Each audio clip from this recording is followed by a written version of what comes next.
വിട്ടുമാറാത്ത ചുമ കേരളം മുഴുവൻ നേരിട്ടുകൊണ്ടിരിക്കുകയാണ്. ചെറിയ ജലദോഷം പോലെയാണിത് തുടങ്ങുന്നത്. കൂടെ പനിയും തൊണ്ടവേദനയും ഉണ്ടായിരിക്കും. അതിനുശേഷമാണ് ചുമ ഉണ്ടാകുന്നത്.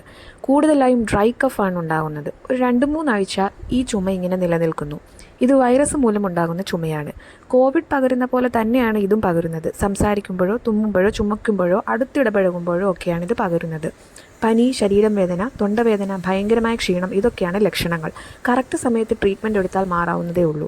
വൈറസ് മൂലം ഉണ്ടാകുന്ന രോഗമാണ്. വൈറസിനെതിരെയുള്ള മെഡിക്കേഷൻസ് അവൈലബിൾ ആണ്. ട്രീറ്റ്മെൻറ്റ് എടുത്തില്ലെങ്കിൽ ഇത് ശ്വാസകോശത്തെ ബാധിക്കുകയും ഇൻഫെക്ഷൻ ഉണ്ടാവുകയും ചെയ്യുന്നു. ചിലരിൽ ഒറ്റ ദിവസം കൊണ്ട് തന്നെ ശബ്ദം നഷ്ടപ്പെടുന്ന അവസ്ഥയും ഉണ്ടാകുന്നു. ആസ്മ, അലർജി പോലുള്ള രോഗങ്ങളുള്ളവരിൽ ട്രീറ്റ്മെൻറ്റ് എടുക്കാതെ ഇരുന്നാൽ ഇത് ഗുരുതരമായ അവസ്ഥയിലേക്ക് പോകുന്നു.